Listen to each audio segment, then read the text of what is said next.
Well, good morning, everybody. Ben and Woods, 97.3, The Fans. Get our heads right on a short show Wednesday. Now, typically in Ben and Woods history, the shorter the show, the worse the show. We're going to try to flip that script today on Ben and Woods. I don't know that it's going to happen, but we are going to try it. It's weird. It doesn't make any sense. But our 4-hour shows usually are better than our 3-hour shows that are better than our 2-hour shows. Today's only 2 hours. So we got to bring the heat today. You're only going to get us for a very limited time. Great to be here with you. I'm Woodsy. To my right is Paul Reindl, the executive producer of the program. Good morning, Paulie. Hey, how are you? Doing great. To my left, here on National Vanilla Ice Cream Day, himself, Mr. Vanilla Ice Cream, Benjamin R. Higgins, your friendly neighborhood sports anchor. I love vanilla ice cream. I'll lap it up. Some people feel like vanilla is like no flavor, but vanilla is a very good flavor. It's a delicious flavor. Delicious. I've gotten ripped most of my life because I like vanilla ice cream. Not a damn. Like I'll choose vanilla ice cream. Not a damn thing wrong with vanilla ice cream. Nothing. I'll like eat it French over vanilla chocolate. ice cream. I like vanilla bean. Vanilla bean is my favorite. Delicious. Unbelievably good flavor. It's absolutely delicious. But people say that you're vanilla. I don't think you are. Now, I've seen the other side of him. Very few have. Yeah. You know what I mean. I understand if you go to Baskin Robbins, Yes, any of ice cream course. shop, and you walk out with vanilla ice cream, it's a weird look. But you don't always have to get double chocolate chunk fudge. Correct. Stuffed with ham and gorgonzola. You don't. You can just get regular. You can just get regular old vanilla if you want. You're like, to. I just want to taste. I just want a little sweet treat. Yeah. It's funny though. Ben does have his yellow filter on. Somebody said in the chat, Ben looks yellow. So you look like French vanilla right now. You know, it's got the yellow tint. I don't know what it is. You do. Oh, there it is. You fixed it. No, it's just. I've got it as non-yellow as I can get. He it. really For some does. reason, I'm just yellow. It's the overhead lighting. It's the special jaundice filter that he uses for the YouTube feed. But if you're listening on the radio, you have no idea what we're talking about. We need to remember that we are doing a radio show. Listen, first of all, let's get. I need to start today by offering some well wishes and asking for some well wishes from my dad, who goes under the knife this morning. I think he's in there. He's in there as we speak. Got a text from mom that he's doing well. He's being a good patient. He's got a major surgery today on his prostate. Has prostate cancer, and they're looking to remove the prostate. You know, I do understand it's a highly successful surgery. I believe your dad went through it as well. But, you know, I'm a million miles away. I'm worried about my pops. So hold a good thought for Tier 1 Gary, if you could. Mom, if you're listening or watching, love you. Let him know. We send our well wishes. And then to our we lost our rock and roll father yesterday. The great Ozzy Osbourne passed away at the age of 76 years old. And I'll tell you, I'd gotten home from the show, and you guys saw me at the end, man. We were doing a promo. I couldn't even hold my head up. Jet lag kicked me square in the nuts. And I got home, and I was like, all right, I got a couple hours to relax before I got to go get the kids at camp, at Padres baseball camp. And I laid down in bed, and I just couldn't get it. You know, I couldn't fall asleep. I just couldn't get right. And I laid there for a bit, and I happened to roll over and grab my phone, and I saw the news that Ozzy Osbourne had passed away. And I teared up immediately. Ozzy was a huge part of my entire life. And you know, as far as the character that he was, certainly, but obviously his music, Black Sabbath, one of my favorite bands. I especially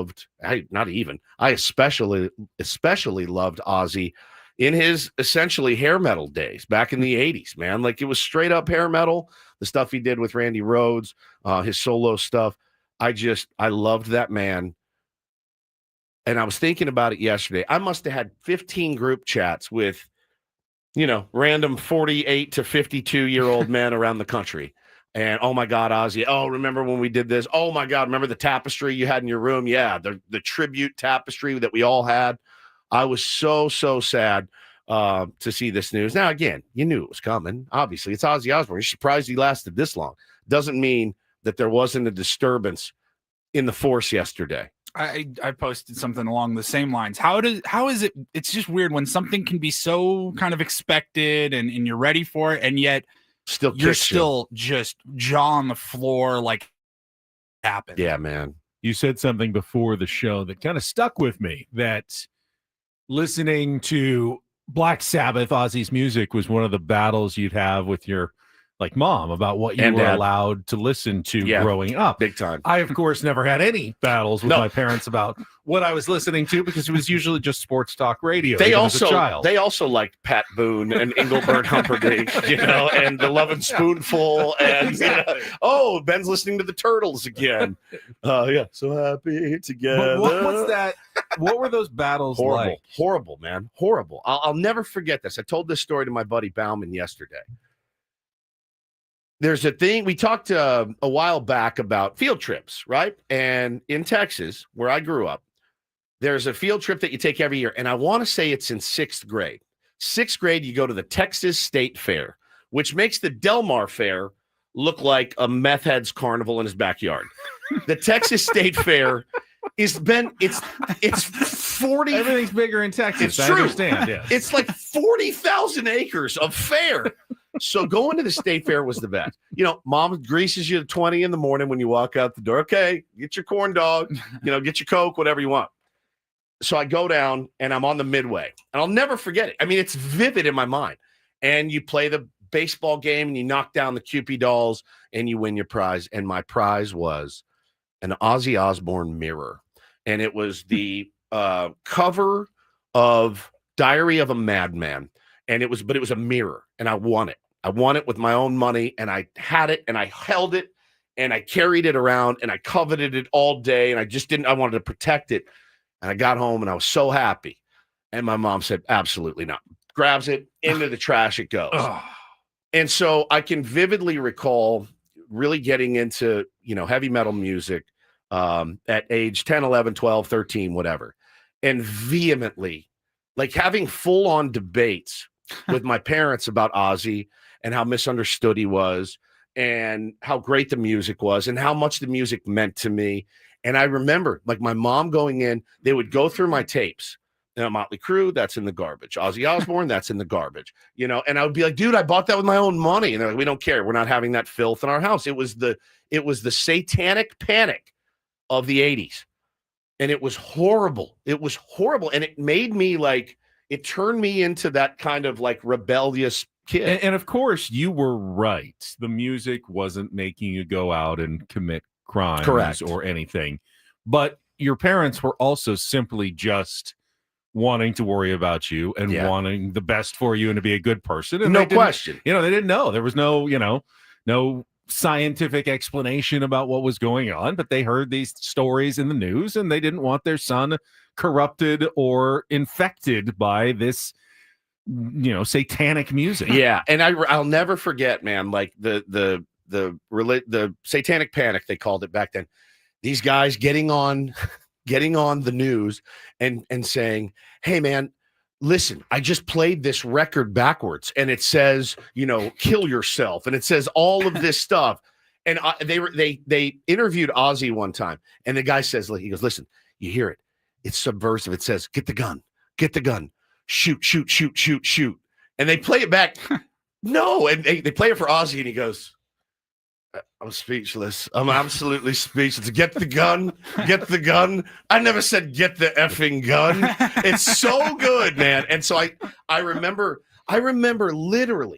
literally going to the mat for this man. My whole life, when I was a kid, going to the mat saying, you don't understand. So I think about it with my own kids too. If they came in and they were listening to something, as much as I love music, I'd go, what is that? Because my initial reaction would be like, that's terrible. And then I'd say, you know what? Let's sit down and let's talk about it.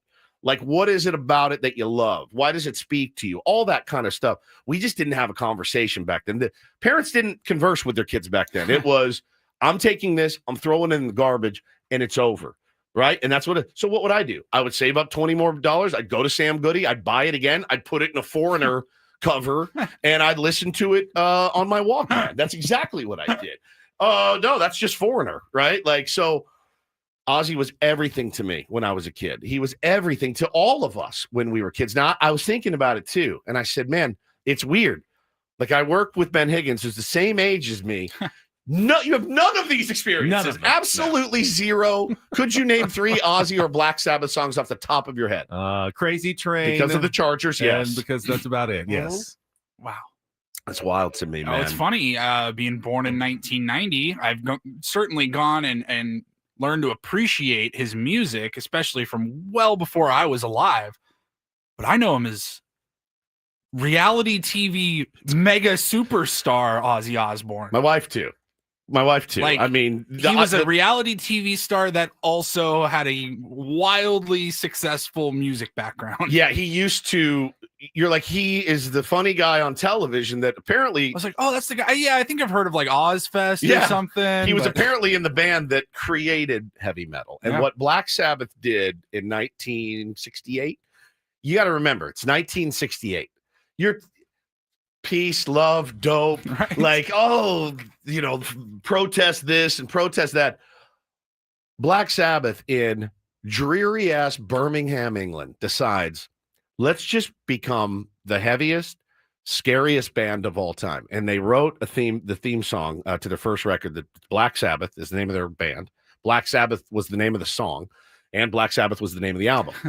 And it, to this day, 40 years later, remains the scariest song I have ever heard in my life. The original Black Sabbath on Black Sabbath, the opener of that track. I've never heard anything like it. Still, I played it for my kids. They're like, yeah.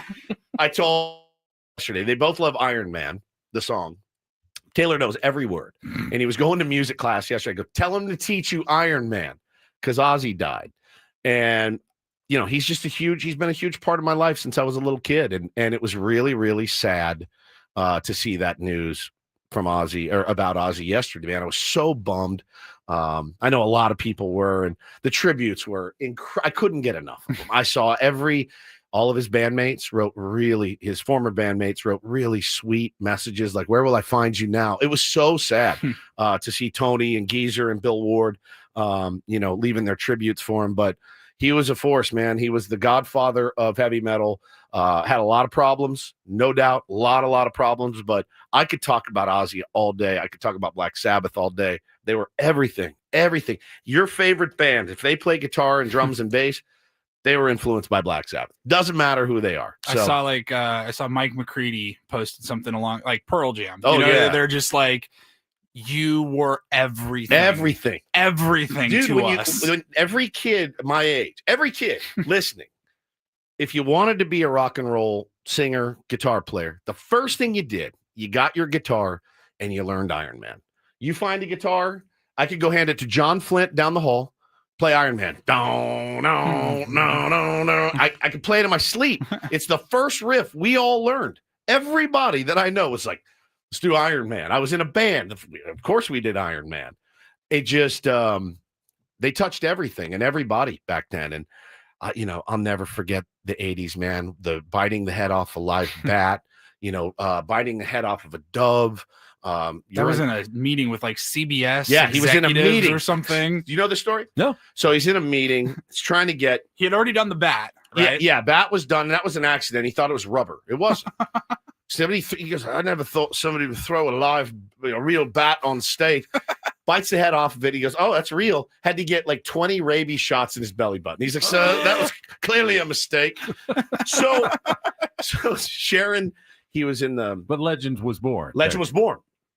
So Ozzy at one point, Black Sabbath, he'd left Black Sabbath, and he was in the deepest, darkest depression of all time. He was in a hotel room on Sunset. Piles of cocaine, empty pizza boxes, beer bottles everywhere. He was suicidal, basically. His career was over. He left the biggest band in the world.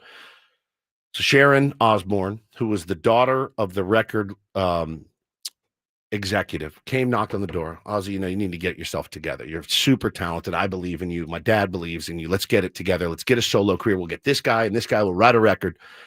So he does it. So you go to the record company, and they're talking about the release of his album. And they thought it would be really sweet to release these doves into the live, into the room. It's symbolic. So they do, and one lands on the table. Ozzy picks it up, bites the head off of the dove. I mean, and Sharon's sitting there. She's like, oh my God, like, what have I gotten myself into?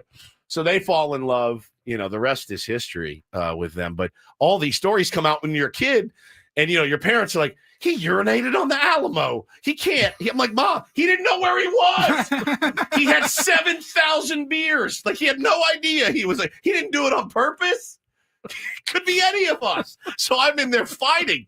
in the kitchen for Ozzy Osbourne. And I'm telling you, man, it was really sad listening or seeing it yesterday, and I just shredded Ozzy the whole day, as I always do. It's kind of my process. I think it's everybody's process, but my wife always laughs. She walks in this morning, I'm getting ready, and I've got "You Can't Kill Rock and Roll" on there, just blaring, and tears in my eyes. But Ozzy, the way we do it on this show is the way we've always done it. This is a big one. This is a big one. One of the biggest. The Prince of Darkness. Rest in peace, sir. And I really hope we can see more unity and more peace when already things are so difficult. So, shout out to his family. Oh, rest in peace and power, the great John Michael Osbourne, affectionately known as Ozzy. All right, let's check traffic. We have a lot to get to. I'll set the menu. I'll tell you what I was doing yesterday as well, and we'll get into Padres baseball and a new rumor that just popped up last night before the trade deadline, all coming up. Good morning to you. Let's see what Kelly has to say first here on 97.3 The Fan. From the 855 Get Ross Traffic Center, protecting San Diego after accidents or injury, here's Kelly Danek. Traffic is brought to you by the Oceanside Police Department, now hiring public safety dispatchers. Good morning. Got a couple of stalled vehicles starting us off. One is on the Quince Drive off-ramp northbound 163. His car's actually facing the wrong way over the left shoulder. Good morning. Westbound 52 at Convoy. Got a stall taking up the slow lane. The Oceanside Police Department is hiring public safety dispatchers. Earn up to $87,000 a year. Lateral bonuses up to $1,000. 12-hour shifts, 3-day work weeks, paid holidays, benefits, and retirement. Apply at joinopd.net. I'm Kelly Danek with Ben & Wood, San Diego's #1 sports station, 97.3 The Fan. Trust me, I said the same thing last week. I heard that line for the first time like a week ago. That's the greatest ad I've ever heard because it's got me wanting to dispatch now. Did you just hear 12-hour shifts. 12-hour shift, but 3 days a week. And like it was like 90 grand or something. Yeah. All right. 4-day weekends? I mean, it's not terrible. I'm telling you right now, that's not and what do you dispatch? All right, yep, we'll send a guy right up. Like, whatever that means. I don't know what it means exactly. I'm sure it's more complicated than that, but holy cow, it's better than dealing with some of you lunatics on a daily basis. I'll tell you that right now. All right, here's what we got coming up for you today. Ray hits the nail on the head. Transition from Ozzy to Ozuna, and the rumor that popped up last night from Hector Gomez, got no idea how much validity there is to it, that the Padres are in talks with the Atlanta Braves about acquiring designated hitter Marcell Ozuna as a possible offensive injection for the last couple of months of the season. He's even got some names that the Padres might send back. Again, don't know how realistic this is, if it really is one of those rumors that we can trust, or this is just a smokescreen that you get so many of these this time of year, but we'll talk about it. I do think that you need to always consider the source, always, and let's also be honest. As it pertains to trade deadline season, we go through this every year, every single year. Hector Gomez is a fine fella. I've met him. He's a very nice fella, but he's right about 5% of the time, as are most of these guys that are speculating trades. Especially when it comes to A.J. Preller. Especially when it comes to A.J. Preller. A.J. Preller knows what he wants to do. Josh Stein knows what A.J. wants to do. And I would say John Seidler maybe at this point knows what he wants to do. I would say the circle outside of that is probably... That group gets read into some of these things as well. Potentially. But that's about it. It's a tight circle. I mean, so you had Hector Gomez saying it, and then I screenshotted this too. Another Chris Landers of Fansided proposed the trade that would send Ozuna to the Padres. So I don't know if Hector got it from a fan-sided post. Which aren't those like AI generated? I saw Sporting News as well. So. We'll talk about it. I got some thoughts one way or another that we can get to coming up before our Padres crap up. Tough loss yesterday to the Marlins, 4-3. Had some chances, had a lot of chances, even though they did face another tough starting pitcher. But now got to win today to take the series and keep the momentum rolling for the second half of the season and the good start. So we'll talk about Stephen Kolek's performance and the Padres' offensive woes yesterday against the Marlins coming up. And then we'll get the Incorporator to pay off from yesterday with Jesse Agler and getting you ready for Padres baseball early. So we're going to move take on Woods into our 7:10 segment where it used to be, so we can squeeze it in before we wrap up at 8 o'clock and turn things over to Sammy Levitt. Don't think I'll do a lot of Chargers talk, although I will say I was there yesterday at their practice, and I was surprised at how many Tier 1s I met at Chargers practice. They're kind of quiet, you know. They're not as many as you'll find at Petco Park, but there were quite a few who came up to me and said hello, including your mailman, your letter carrier, Doug. Doug was very excited to say hi and say, hey, tell Woodsy I say hi. He's the best, so there man. You go, Doug. Doug is the absolute goat of the neighborhood, and every time I see him, I roll the window down, and Paulie, what do you think I do when I roll the window down and I see Doug? Let's see. When you see Doug, when I see I'm Doug, guessing you probably say something along these lines. Doug.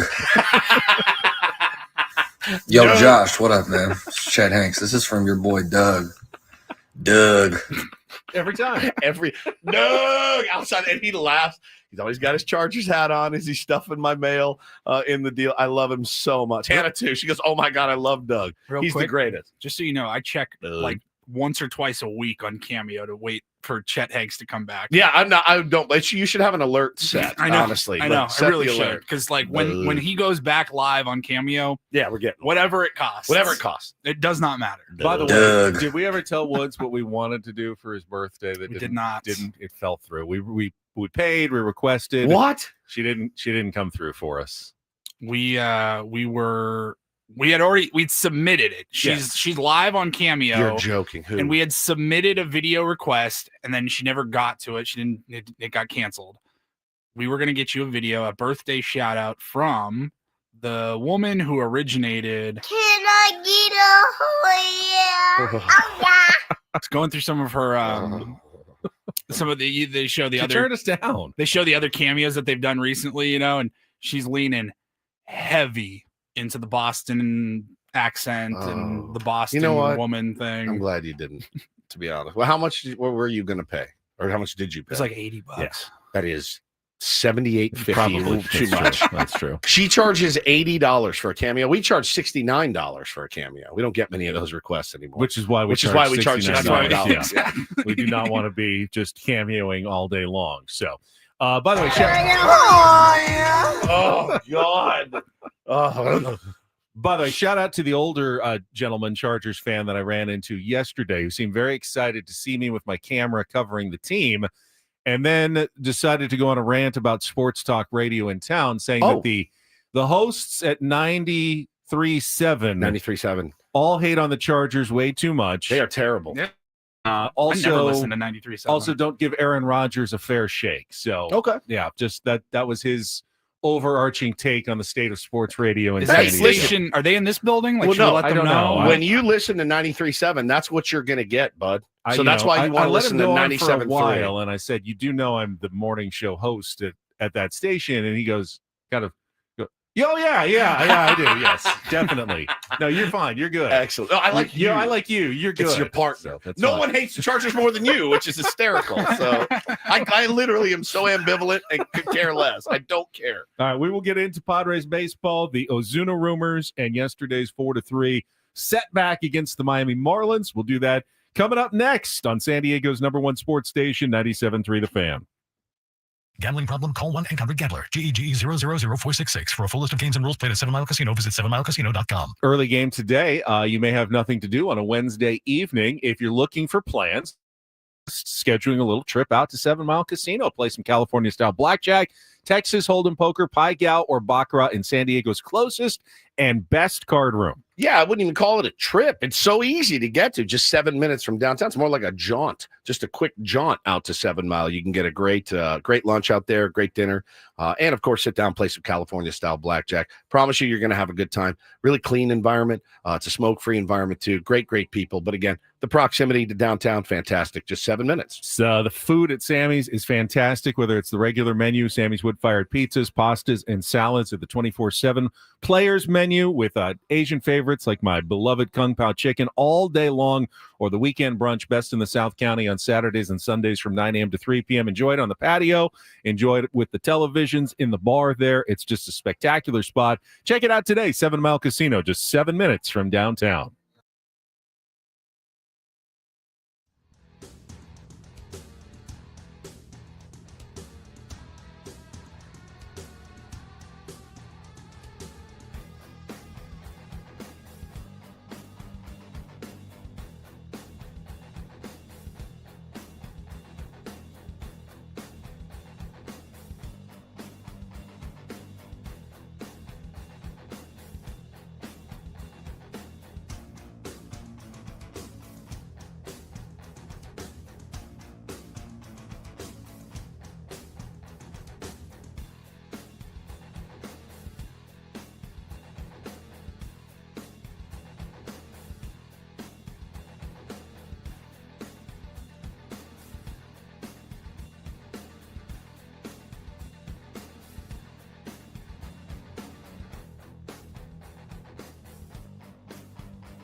Hey players, things are about to get real here in San Diego.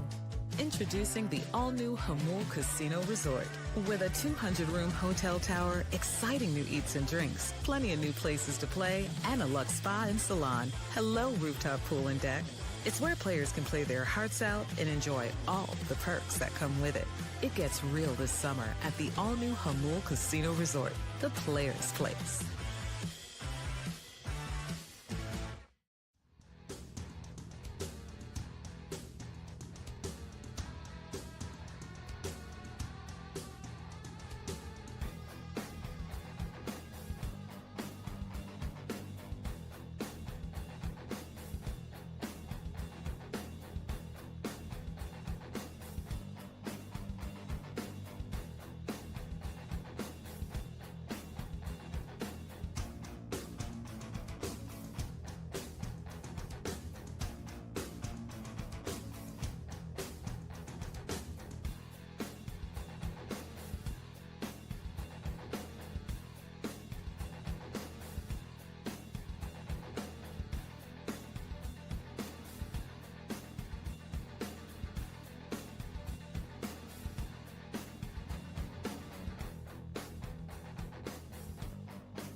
So much Padres to talk about this half hour. I will start by letting you know that with our condensed show today, going to be giving away some Padres Mets tickets in the next few minutes, so stay tuned for that.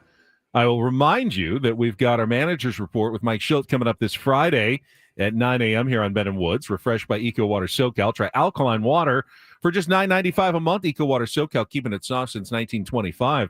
But before we even get into last night's game, let's address the rumor that popped up late last night around 9 p.m. when Hector Gomez tweeted that the Padres and A.J. Preller are in pretty deep negotiations and discussions with the Atlanta Braves. Do you have the actual tweet in front of you? No. Okay. Well, to acquire Marcell Ozuna, designated hitter, right-handed power hitter, in exchange, he had names here, which is kind of unusual for how specific the rumor was. In exchange for prospects Francis Pena and Ryan Berger, Padres pitcher, who is also still their number 21 or 22 prospect in their minor league system. So that was a very specific rumor that he threw out last night. Yeah, I mean, again, I think it was that Sporting News AI-generated trade proposal that Hector Gomez found and ran with. This stuff never leaks out of the Padres camp, ever. I mean, now. No, it almost always leaks out of the other side. Out of the Braves camp. And keep that in mind, because the Braves have every incentive in the world to trade Marcell Ozuna right now. He is a free agent at the end of the year, or at least going to be if they don't pick up an option, or I think his option was picked up last year. So his contract is expiring. The Braves are going nowhere, and he's not having a good season. Correct. He's been hitting under 200 the last couple of months. He only has 13 home runs. From the Padres' perspective, certainly you can see the Braves going, oh, Ozuna seems like the perfect fit for them. They need a DH. They need a right-hander. They need someone with power. He could actually fill some of the needs for the San Diego Padres. What could they give? They're not going to give up their top prospects for him, but what could we get from the San Diego Padres in exchange for Marcell Ozuna? So in a certain sense, this makes a lot of sense, maybe from both teams. I don't know why you would want to. I don't know why you'd have to give up that much for Marcell Ozuna at this point. His value is at a very low point right now. He's got a hip injury that he's dealing with, not even in the lineup regularly for the Braves anymore. Again, as I said, he's having a very down season. Marcell Ozuna can definitely be had, but it should be quite cheaply if he is. Now, maybe the Padres overpay to get them to pay most of the money for Marcell Ozuna, and you're kind of buying that cash with a better prospect than you would have. What's the prorated number here? He's probably got about $7 million left this year. He's making 16. Forget it, man. Forget it. Like, the guy's, number one, he's not good. Number two, we don't need that headache. We don't need that headache. I don't want that headache here. And we all know what headache I'm talking about. We all saw the video. I don't want that guy here. No. We have a good clubhouse. We have really, really good. And despite what national people say, it drives me crazy. And I used to go fight the battles for Manny. But I'm looking at a thread last night, and it's like Manny Machado is the most selfish me guy, blah, blah, blah. And I'm like, you're not here. You don't know what we know. There's no defense of Marcell Ozuna. None. You can't say, oh, you just don't know. Like we can say with Manny, oh, you just don't know Manny. You don't watch him. You don't know what his teammates think about him. We all saw the video with Marcell Ozuna. I don't want that here. No. We got good guys, man. Guys that are easy to root for. I don't want to have to root for this guy. I don't. I just don't. I can say that, we all saw the video. Nothing since has happened. There's been stayed out of the spotlight since 2022. He's not worth it, man. The juice isn't worth the squeeze. It's just not. The guy's not good. Also, all right, let me ask you this. Just a little bit of devil's advocate, but I mean, maybe if this does happen, we'll have to get our brains and wrap our brains around it. Does he improve the Padres lineup as it stands right now? Yeah, so do you, though. I mean, you could do what Trenton Brooks does. I mean, straight up. You could. I think there's a handful of guys that have been like DFA'd and picked up on other teams. Let me take it another step further. From what you saw, not this year, but in the last couple of years from Marcell Ozuna, if he does get hot, is he someone who actually could put a team on his back in a postseason run because he hits a bunch of home runs and he can do it in bunches? In the postseason, he's the 250 hitter and has not. It's not like he's some elite postseason performer either. So my answer is no.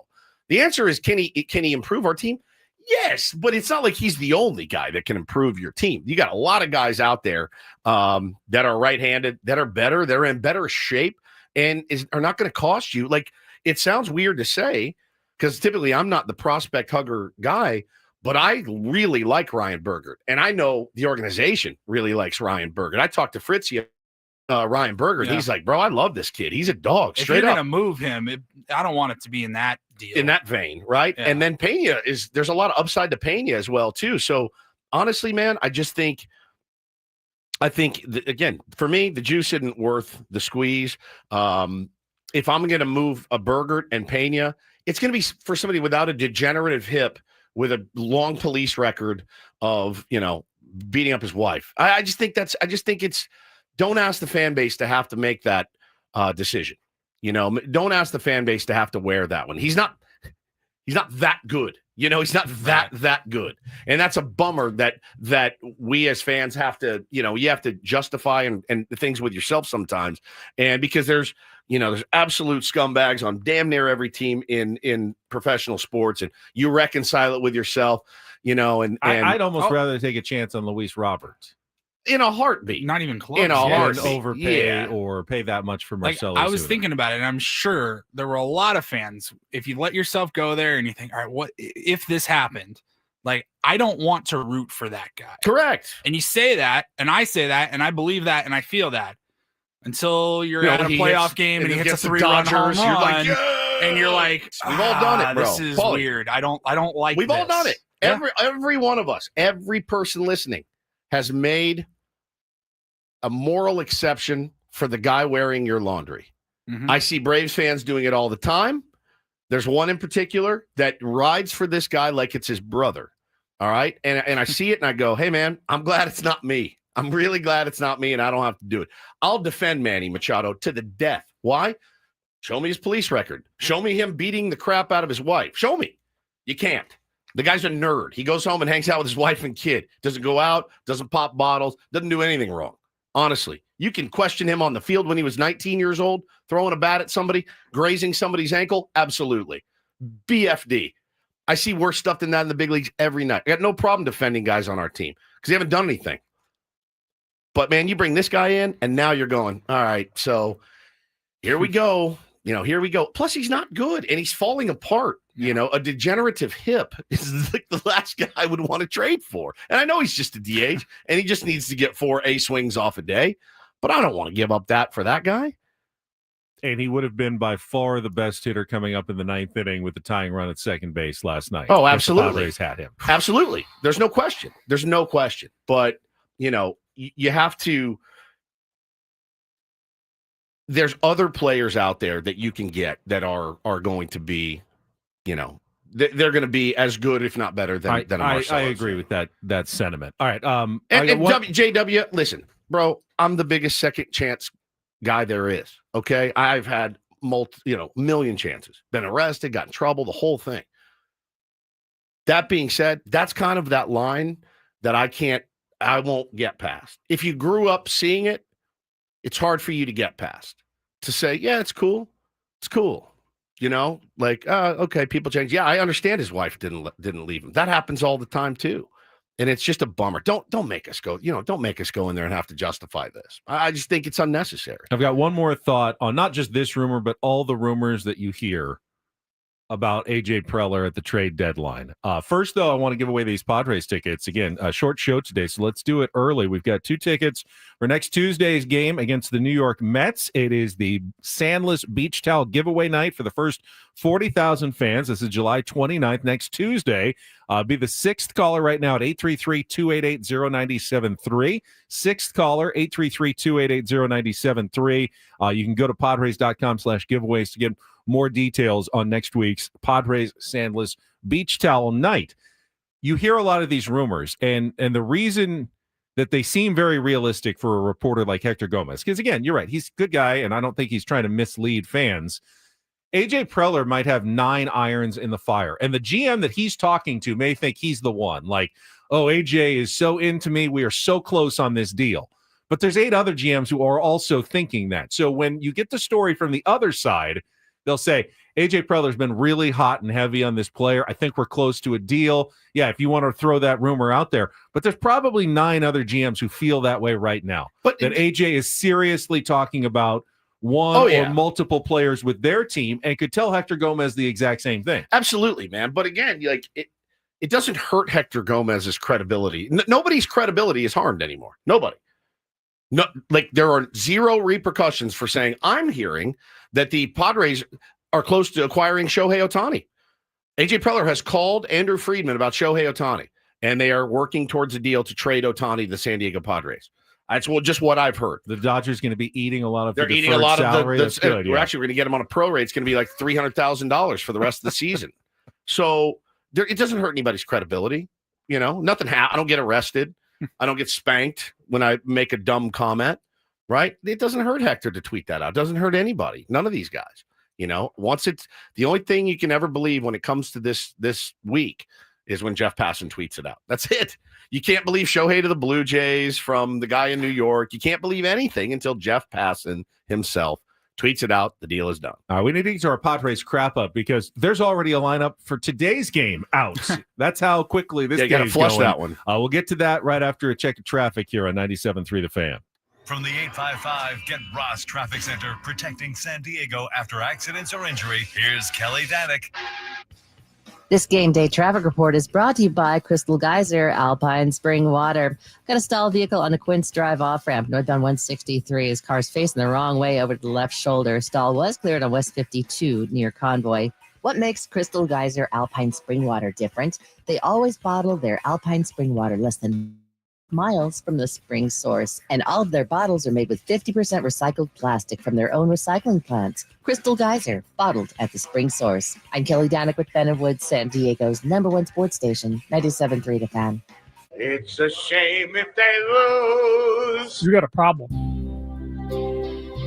Oh, a shame indeed. I couldn't agree more. Here are the lowlights from yesterday's game. What the heck happened? Are you kidding me? Can't even believe it. It's the Padres Wrap-Up. presented by Hamul Casino. Things are about to get real with the all-new Hamul Casino Resort. With gorgeous rooms and exciting new eats and drinks. It gets real this summer at Hamul Casino Resort, the player's place. We'll give it 16 minutes of salt, and then we'll, get back on the pump and figure it out.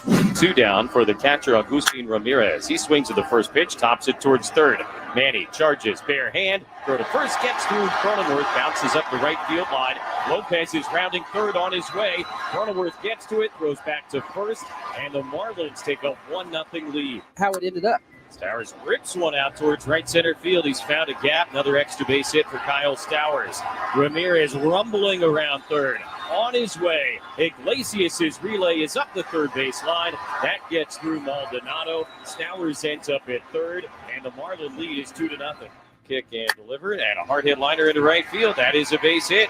Maldonado able to come in and score. RBI single arise, and a 1-run game here in the third. Pitch to Hernandez, lined up the middle into center field. That's a base hit. They are waving Ramirez. He's on his way. Merrill's throw will be cut near the mound. An RBI single for Heriberto Hernandez, and the Marlin lead is 3-1. Morgan ready and delivers, and that's laced out towards left center field. Sheets not going to be able to get there. Got a bounce and hit up against the wall. Picked up by Sheets at the base of the fence. Hernandez has scored. The throw goes to third, not in time. RBI triple for Sanoha, and the Marlin lead is now 4-1. Merrill swings, rips it in the air to deep right field. Sanchez backs up, looks up. It's going to hit off the base of the wall. Sheets has scored. Bogart's on his way. Maryland is second with a 2-run double and a 1-run game here in the 9th inning. Enriquez delivers. Brooks swings, pops it up. Left side of the infield. The shortstop, Lopez, couple of steps towards third. He makes the catch, and the ball game is over. Padres made big noise here in the top of the 9th inning against Ronnie Enriquez, but he does the job, and the Marlins hold on for a 1-run win. Cabrera threw the ball well. He's got a nice arm. Took some good at-bats. Cole pretty much matched him. They were able to open it up a little bit, and there in the 9th, we were able to, put some really good at-bats together. We just couldn't get that tie-in run or go ahead and run home. All right, question for you. Tough hurt. loss yesterday. What was the difference between Randy Vasquez's win and Stephen Kolek's loss in the first 2 games in your mind? What was the difference between their 2 performances? One of them had the A bullpen behind them, I think, right? And the other one didn't. I was just talking about that in the chat. That was the exact difference in the game. Yeah. The pitching performance, Kolek gave up more runs, but he was going deeper into the game because he had to, because he didn't have the Randy Vasquez pen behind him to grab him early and go to the 4 horsemen like they did in game 1 of the series on Monday. They asked more of Stephen Kolek, and they backed him up with slightly lesser relievers. David Morgan gave up just the 1 run. Padres actually scored more for Kolek, but ended up losing because they weren't set up for the victory the way they were set up so well for Randy Vasquez on Monday. It's a fine line, but it certainly does make a difference. Yeah, and listen, the early runs given up with 2 outs, the tough E by Manny trying to get the catcher running down the line. That's a tough one. But the people are going to freak out. I did like to see them battle back. That being said, 3 of the worst ABs that you've ever seen in your life came with Jackson Merrill standing on second base. Jordan says the Machado error was awful. I mean, it was awful because it led to a run, but that was not an easy play by any stretch, right? At all. No, but one of the huge influences in yesterday's game was Manny and Tatis. 0 for 8, 3 strikeouts. Correct. Manny made an error. He had 2 deep flies. 10 inches, man. Inches away from home runs, which is unfortunate. Xander also hit one. Yep.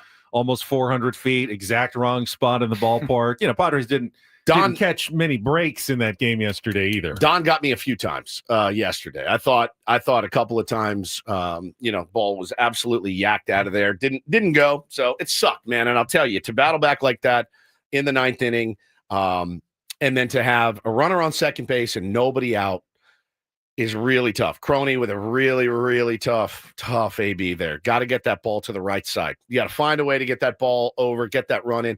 Listen, we debated it in here this morning. You could have absolutely asked Jake Cronenworth to drop a bunt down to get Merrill to third, then pray that Jose Iglesias hits a sac fly or a grounder through the drawn in infield.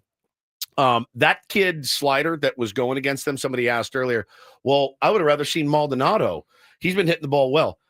Not against that guy. Not against that slider that was so nasty to a right-hander. So you throw up your left-handed pinch hitter and Trenton Brooks, who just, first pitch, back foot slider, he looked ridiculous on it. So it was tough on righties and lefties, but that run that needs to come in. Do you play for the tie there, Ben, if you're Mike Schilt? I can understand why he didn't.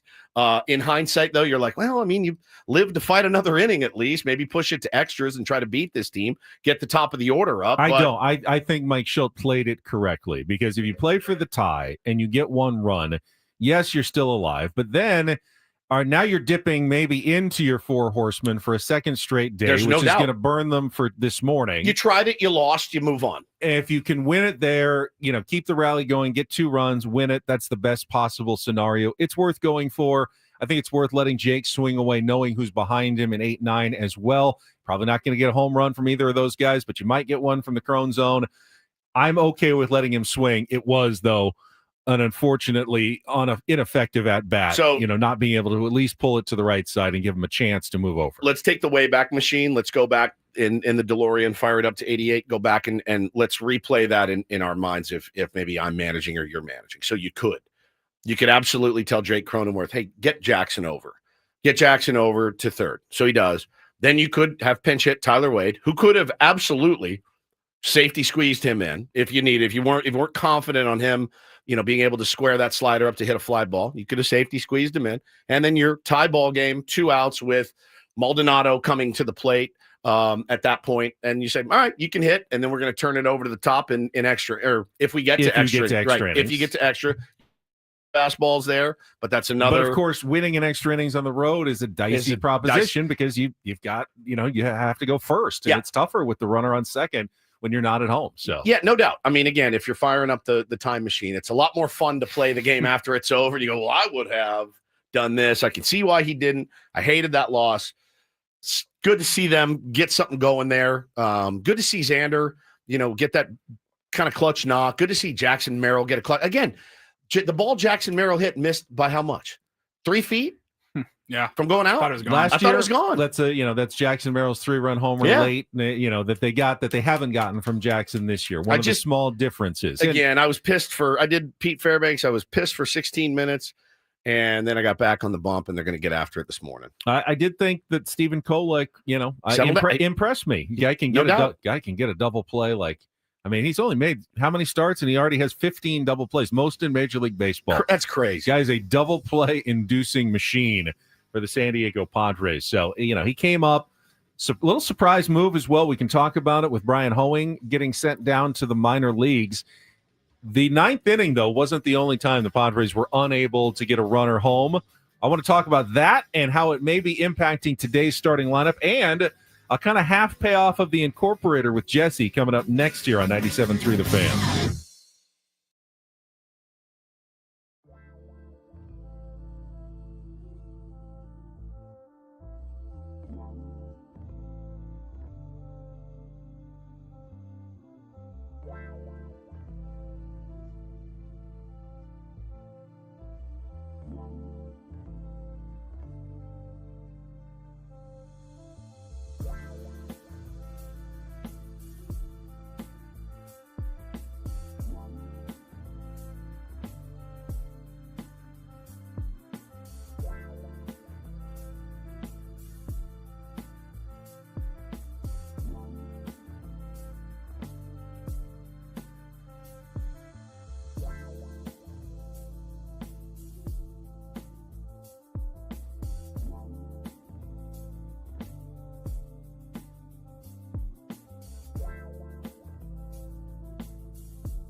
Say what you want about Xander Bogaerts, and it's been a tumultuous 2.5 seasons with the Padres, but there's no doubt the guy cares deeply and wants to win. And I saw that last night. You mentioned the hit he had in the 9th inning that helped the 2-run rally that came up short. He's been one of the steadiest performers for the Padres over the last month. His average is up to 268. His OPS is now 730, which, I mean, he was down to like 600 at some point. Yeah, it was really low. But what stood out to me last night was what happened when the Padres did not get a run home with runners at first and third in the 6th inning and Xander at the plate. A rise at third. Xander ends up hitting a little dribbler in front of the mound. Edward Cabrera makes a really nice play, tosses it to the catcher. They tag out Luis Arraez at home plate. It went to a shot, a close-up of Xander. He looked absolutely disgusted with himself. Furious with himself. Disgusted with himself for not being able to get Luis Arraez home from third with what turned out to be, well, quite an important run in the big scheme of things when you lose by 1 and you can't get that run home there. I was actually happy to see Xander up in that situation. Made contact. Edward Cabrera is another. That's the second straight nasty pitcher the Padres have faced. They had never scored against him in 2 starts. I didn't realize that. He's got a yacker on him that is just stupid. Dude. I mean, they finally got one off of him, but he is tough, and he's been so good that he is actually the top pitching trade target of the Miami Marlins, not Sandy Alcantara. Yeah. Other teams would rather have Edward Cabrera than the Cy Young Award winner. Yeah. That's how tough he has been and how good and consistent he has been for the Marlins. So Padres have run into some tough starting pitching. They've split the first 2 games of this series. Unfortunately, and I do believe now on Monday, Luis Arraez took that collision at first base, right? Yeah. So yesterday they had him as a DH. Like, all right, give him a chance to not have to play the field. Of course, he takes the collision at home plate on the head first slide. Once again, Luis Arraez is not playing the field. He will DH again today in the lineup that came out just a few minutes ago from the San Diego Padres, which means Jake Cronenworth is back at first base, but it's not Jose Iglesias at second. It is a Tyler Wade day at second base for your San Diego Padres. The resurrection. Been a while. Got in a couple days ago, late in the game for Fernando, I believe. But in terms of a start, I couldn't even tell you the last time Tyler Wade started a game for the Padres. I can't remember his last AB. Does anybody know? He came in late. Oh, when I was in England? They were up on Sunday when they won. When I was in England. Big. Yeah. And he was just, a late replacement. Yeah, and got an at-bat. But okay, that's it. He hasn't started in a while. Got a defensive replacement a few weeks ago. But, yeah, hopefully Tyler Wade does something absolutely kooky to help this team win, as he typically does when he's in there. He does weird stuff, hits the ball with weird spin and gets a weird chopper and beats one out with it that nobody else is going to. So I like T Wade a lot, man. He's certainly not the savior of this team by any stretch, but today would be a great day to get him in there against Sandy Alcantara, who's going to be probably feeding him a pretty steady diet of heaters, and Tyler Wade hopefully can do something special. Yeah, he's had some defensive appearances, but offensively, he had 1 AB on Sunday. Yep. And that's it for the month of July. That is bananas. His last AB before Sunday was June 29th when we landed in Philadelphia against the Reds. Wow. He had that error in Cincinnati when he was playing short, when he went into Xander cramped up and he had to play short for a second. And it was almost like when that happened, they're like, nope. It's wild. I mean, it's like high school ball. They're like, no, sorry. Last game started, he had like 2 ABs, 2 ABs. I'm guessing it was the 3 AB game, Friday, the 20th of June. That's crazy, man. Crazy. Well, he's in there. Yeah, look, I feel terrible for Trenton Brooks. He's a Padre, so I root for him. I was rooting hard for him last night. But listen, we got to move. We got to do something. It's the big leagues, man. It's the big leagues, and if you're not getting the job done, and he's not, since that home run he hit against the Dodgers, Benny, he's striking out 30% of the time. His slash line is 143, 189, 200. His WRC plus is 10. It's 10. It's the curse of El Paso. Everyone who has come up from El Paso this year has been unable to hit on the big league level. And by the way, Bryce Johnson, who's done okay, he really wasn't down there. They signed him and they brought him up almost, immediately. Yeah. But anyone who spent any time in El Paso. Doesn't that always happen, though? That's not this year. That's not a weird year. I mean, think about it. Tirso Ornelas, Luis Camposano. They're all hitting down there. Trenton Brooks hit down there. Everyone that they have brought up has failed to hit almost completely at the big league level, like at all. And I saw some people talking about it online yesterday. Are the Padres being hurt by having their AAA team in El Paso? Yeah, I tweeted, let's just move the Padres to El Paso. Nobody beats us, ever. But our pitching would suffer. our pitching went off again last night. I mean, bro, they cannot stop hitting at AAA. Ben. And they can't hit it all on the big league level. Tommy posted his sliders for AAA. He looks like Mickey Mantle. Like his sliders, talking about Luis Camposano, his page is blood red.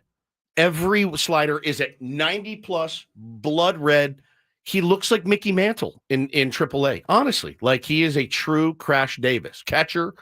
Mashes in AAA, cup of coffee. I mean, he had more than a cup of coffee with the Padres. He had opportunities, caught a friggin' no-hitter. I don't know what I do know what it is. Hitting at the big league level is exceptionally difficult. Yes, but when you hit, 3-something on the minor league level, hitting at the big league level means, I'm only a 240 hitter at the big league level. It's not. I'm a 0-0-0 hitter at the big league level. But I don't think it's not that much different. There are good pitchers. It's way different. It's way different. There are good pitchers at AAA though as well. Presumably, he's getting some hits off of them occasionally. I'm saying it would have been bad if he had come up and hit 150. How can he come up and hit 0-0-0? That boggles the mind. Jeff Passan just dropped a free article. I'm reading it right now. For the San Diego Padres, he says, will they deal from the MLB roster to improve the latest? I'll just read it verbatim. The Padres could be the add and subtract kings of the deadline with a farm system that beyond shortstop Leo DeVries isn't teeming with desirable talent. San Diego could dip into its exceptional bullpen for help. Suarez, a potential free agent, and the major league leader in saves, the likeliest option, though teams have inquired about Dylan Cease, haven't been told no. The number of catchers is thin, leaving outfield as a potential spot for improvement. The list goes on and on. Nothing we don't know, nothing we haven't talked about. He does say biggest asset, Robert Suarez, best fit, Luis Robert Jr. No, not nothing really literally nothing shattering there. Nothing all right, we need to get a contestant for Take on Woods. We're moving it up with our condensed show today. Going to play in about 3 minutes. So if you want to call 833-288-0973, 833-288-0973. And while you call in, we have kind of a half Incorporator to pay off. And this is fine because Jesse had 2 things on his plate yesterday, but he didn't actually get to our word crepes. Yeah, which word for shoes, British slang in England. So he said, I'm going to do that today. But he did take the challenge of Dave Roberts, who played his own Incorporator at the All-Star game and tried to work Starfish into his post-game news conference. We played that audio for Jesse when we had him on yesterday. We ripped Dave for how pathetic his effort was and challenged Jesse to do better with Starfish yesterday, and Jesse enjoyed that challenge. Kyle Stowers leading off against Stephen Kolink. RBI double his first time up. Left-handed batter swings and misses at a fastball, strike one. They've started to call Stowers, by the way, after his first career All-Star selection this season. What's that? The Starfish. I like that. And a star, and he's a fish. Marlin to be exact, but yes. Clever. Oh, baseball. Always with the nicknames. Starfish, 0-1. Grounded to foul right side. I'm sorry, that word makes me laugh. No one calls him Starfish. Nobody does. Because of the other connotation. It's pretty funny. It is funny. Starfish. Like, it's always funny. Always. And I don't ever think of the actual starfish. My son asked me this question. I don't know the answer to it, and I want to get your answer, or at least your opinion. When Mud and Don do their, what they call him in the clubhouse, because they do it with like Gino, Eugenio Suarez. Yeah. How many times is Mud telling the truth, and how many times is he just making up a nickname for whatever guy he thinks should be their nickname? Or is he always saying what their real nickname is? I think he's being honest. You think he's being honest? Because sometimes I feel like he's just making it up. Like, oh, yeah, they call him Oh, they call him Skippy in the, Yeah, I in think the clubhouse. You never. I mean, Mud is he's a never know with madman. Yeah, they're both madmen. But no, I don't know. We can ask Mud. You hear Bob Scanlon talking about Mud's love of watching YouTube videos on the broadcast yesterday. We can all attest. We can all attest to the fact that is true. And it's not only that he watches them, that he forces you to also watch. If you want to watch, he forced Scan to watch one in the elevator. Yeah, in Miami. He never has it pulled up. It's never ready. He never even has his phone with him. Sometimes he's like, hang on, let me run back and grab my phone. It's always buffering. And you have to sit through like 3 minutes commercials to watch some Blues Brothers song. And you're like, Mud, I gotta go. I'm hungry. Did it in Philadelphia? Yeah. I've got at least 10 pictures, different pictures of him showing me a video. Standing there with Mud right next to you, just showing you this phone. Every single time it happens, I take a step back, sneak a quick photo. I love that, man. And it's just the best. It makes me laugh every single time. Yeah, Elisa, great point. He's always on YouTube, but he's never in here. How great would that be for Mud Grant to pop in here and say hello? All right, let's get to it. We got a contestant on the line. It's time for a little early edition of Take on Woods.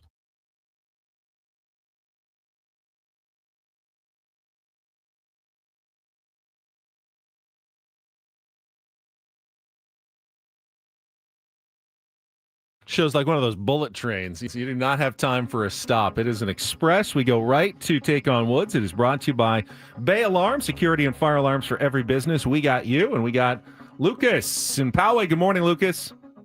Good morning. How are you? I'm good. All right, let's see if we can qualify you for our grand prize trip to Las Vegas and tickets to Motley Crue. It's a 2-night stay at the Park MGM plus a $100 gas card. You can catch Motley Crue's Las Vegas residency at the Park MGM Dolby Live September 12th through October 3rd. Tickets at Ticketmaster.com. Here are the questions for our musical trivia challenge. Mothers and fathers is one category. 5 song titles that include either mother or father. Not on any map, 5 song titles with fictional places in the title. And our new category, Call Me Lucifer, 5 song titles that contain the word devil. So, mothers and fathers, not on any map, or Call Me Lucifer, Lucas. Let's go Call Me Lucifer. Oh, we're going with the new category today. All right, you'll get 60 seconds to try to answer as many of the 5 as you can. If you don't know one, say pass. We'll come back to it. First question's the 2-second song. Paulie is queuing it up, and you do need to queue it up about 13 seconds. You got that? All right. Every answer will have devil somewhere in the title for you, Lucas. You ready to play? Yes, sir. All right, let's put 60 seconds on the clock. Your time begins when Paul plays the music. The category, Call Me Lucifer. Good luck, Lucas. Let's take on Woods.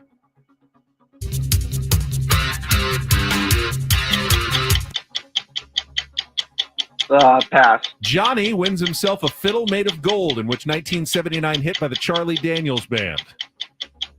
Devil Went Down to Georgia. Correct. Van Halen used the horns from their own cars to record the signature opening to which classic track from their debut album? Running with the Devil. Correct. Please allow me to introduce myself is the first line from which 1968 Rolling Stones hit. The Devil, pass. Elvis Presley sings, "You look like an angel, you walk like an angel, you talk like an angel," at the start of which 1968 hit? Devil in Disguise. Correct. Let's go back to our 2-second song.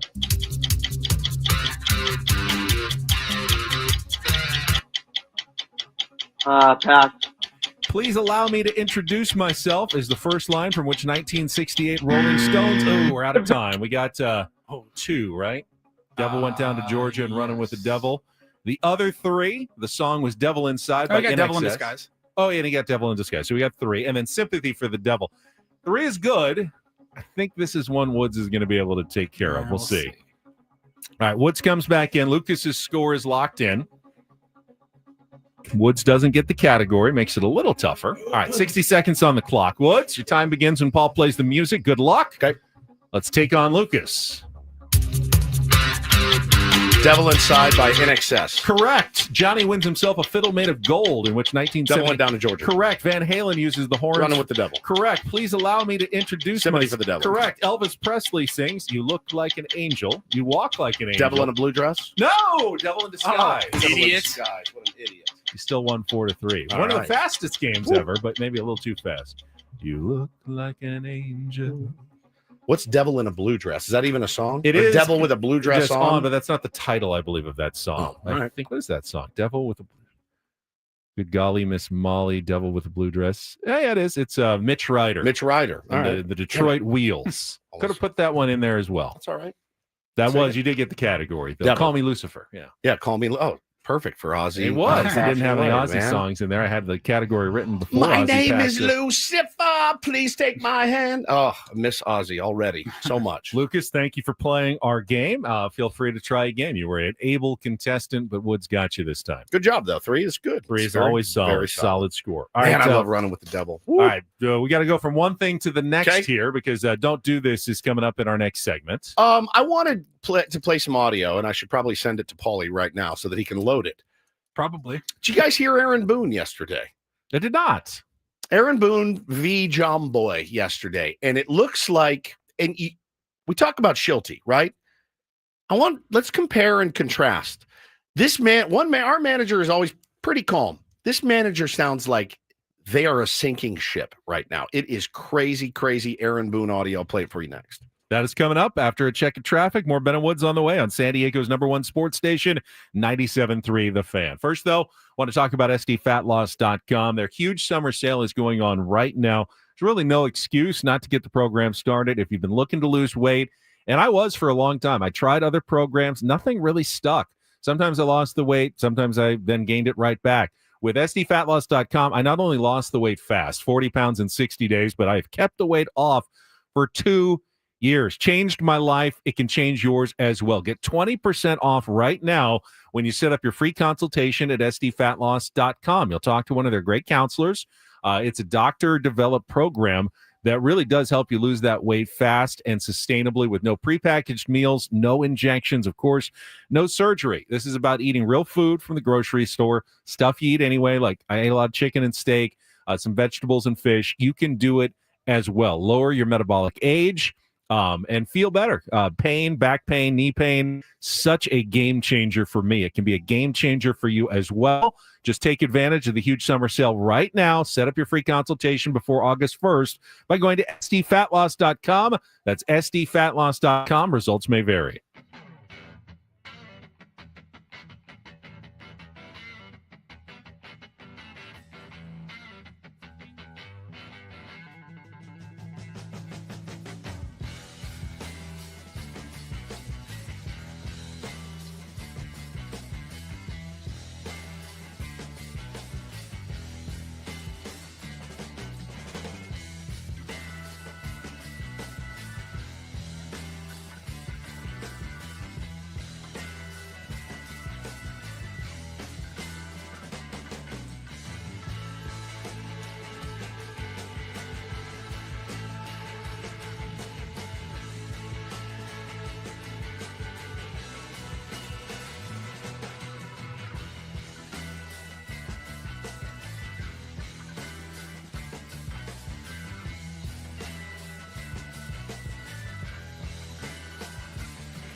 Hey players, things are about to get real here in San Diego.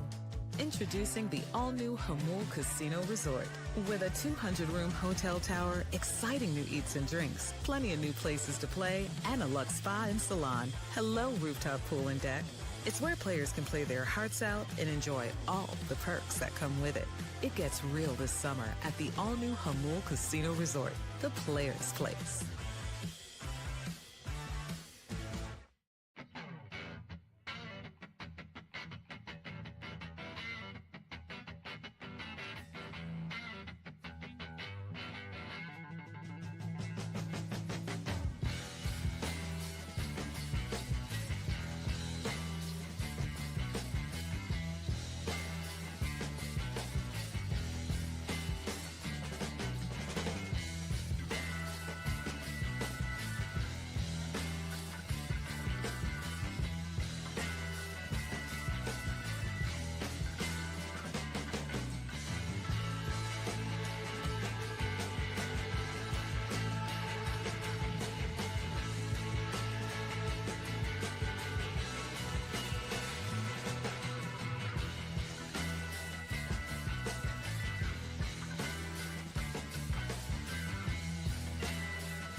We got Padres pregame coming up in about 40 minutes, so we can continue to move through this show with all due haste. I can get used to this. I'll tell you right. This is a blast. I feel energetic and spunky. Imagine us for 2 hours. We would slay. We need this time. Stop talking. Don't do this. It's brought to you by Trust and Will. Don't. Leave your entire estate, house, kids, and life savings up to chance if and when you die. Do. Set up a Trust or Will online at trustandwill.com. This is a lot more affordable than you think. Visit trustandwill.com for more info. I guess you can choose what you think the don't do this is from this story. I have my opinions. As do I. This is a Little League and Little League Dad story from New Jersey. When on July 16th, during the section tournament, New Jersey championship game between Haddonfield Little League and Harrison Township, the son of Joseph Rocco, identified as MR in legal documents, hit a home run to center field and celebrated by doing a big bat flip into the air. There's video on social media. Big bat flip into the air. It was the two-handed to the ground, straight up in the air. I mean, this thing was... It was like Jose Batista. He was like 20 feet. Man. That is against Little League rules. By the way, obviously and for good reason against Little League rules. Yeah. I have no problem with a bat flip from Fernando Tatis Jr., a big leaguer with full motor skills. 12-year-olds, though, throwing bats into the air, not safe, not safe to do so. And there's a reason why they put that rule into place. Well, initially, the home plate umpire tried to disallow the home run.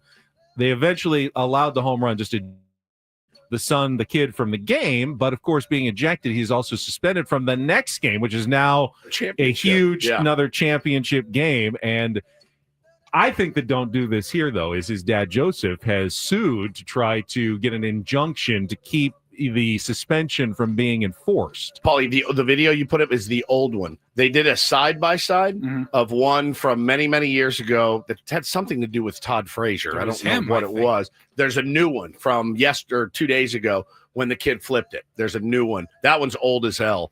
The dad claims doesn't matter. No one height. told him or his son that he wasn't allowed to bat flip. That's and not why. true. That doesn't matter. It's your responsibility to know the rules and the consequences. It's not true. That's not true. Every little league coach is told the rules, and you know the rules, and you know the rules. And I think I put myself in the shoes of the dad. Yeah, I'm disappointed, and I'm disappointed in my son in that moment. It's a really cool moment, man.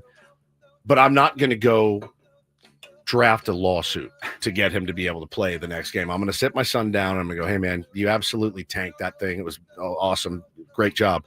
But you can't flip your bat. And so you're going to have to sit the next game. These are called consequences. And life lessons. Now, I mean, it could be the last game and it could be over and you could miss out on, a once-in-a-lifetime opportunity. So I get the frustration from the dad a little bit. It's such a learning experience, man. It is. It's a learning experience. It sucks. But, hey, man, we make mistakes. We have to learn from our mistakes. I cannot cover up every single mistake you make, and that is one of them. Ray, I'm on the kids. Let the kids have fun side, too. I am. Yeah. And until you get in there, and I coach 2 teams, I have been whacked in the shins more time than I can tell you from the kids. And they don't do it on purpose, but they hit it and they sling their bat back to the backstop, and I jump over. Sometimes I don't. Sometimes it hits me in the shins. It doesn't feel good. Teach these kids the way to play the game. And when they get to the big leagues, they can pimp it and they can throw it and they can do whatever they want to do. It's not safe. It's just not safe. And until one of your kids gets smoked in the face by some kid throwing a bat, I mean, bro, it's scary out there. You really have the lives of 12 to 13 kids in your hands every game. Saw a kid at camp yesterday. Line drive up the middle. He wasn't ready for it. He wasn't looking. Ball hit him in the forearm. He crumbled to the ground. It's really dangerous out there. Right. It really is. It should be a rule. You can't hit the ball hard into the infield then. Yeah, exactly. I don't know. You got to learn. That bat flip, nobody was in danger. That wasn't it, though. Yeah, this one says this was the New Jersey Little Leaguer who was ejected. No, this is the one. You got to show the new one. There's a new one. This was posted yesterday. You got the wrong one. It wasn't an egregiously. It was really high. Unsafe. It was high, but it was straight up at least. I mean, again, nobody was within. But that shouldn't matter. Feet. But there's rules. There's rules to Little Because if you let him do it, then let the kid who does a completely sideways helicopter take out 3 kids bat flip as well. I know. I'm telling you, you get worn out with the rules, and you have to stick with them. You just do, or it's chaos.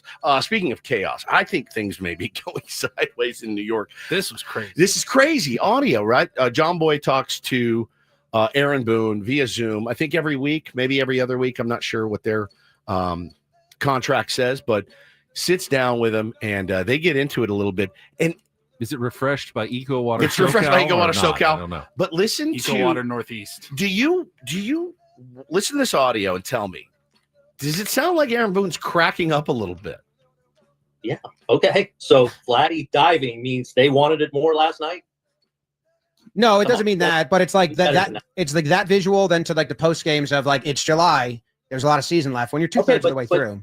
But understand the pestering, bantering, leading questions that are being asked of our guys. I understand that. And I don't want them to just fly off the handle and be emotional. We've been pretty good over the years of compartmentalizing and dealing with the everyday grind of the regular season and playing in New York and and you start getting emotional and going down that road. It's a bad trait. I get it. I guess there's just a difference. Weaver had a couple bad outings. The way he talked to the media, it felt honest and it felt. Okay, and he was everyone's different. Stop with the reaction of how a guy answers a freaking question. It's not. But it's not. It's not one guy. It's like okay. We got to win. We understand. Got to win. Okay. I remembered my question from earlier. We are obsessed with it and hell bent preparation wise, and guys give a rip. Okay. So this is great, but this doesn't come through. Because everyone handles things different. Some people will give you colorful answers. Yeah. Oh, I love that media. Some guys throw their helmet. Does that make you feel good? Some guys are calm. Stop it. It doesn't mean a guy cares more or less because he dives into home plate. Okay. Well, yeah. Okay, it's you got to be angry at something because we didn't win, or so I got to direct my anger at something. Yeah, I hear you're saying that you guys feel urgency, that you want to win. That doesn't come across. The messaging has been, there's a lot of season left. We just got to keep going, and we're fine. No, I don't regret that play. I wouldn't have done things any differently. It's like, well, that the messaging feels different than what you just delivered. That's all. You don't listen to all my answers. Then you pull. No, I'm not talking about you. I think you've actually been way more in this light this season. Well, Luke Weaver, you loved his answer. Yeah, I also love Luke Weaver though. Okay. Like you're cherry picking the answers you like that are like tugging at my fandom in the right way. Yes. Like, sorry, they're not robots.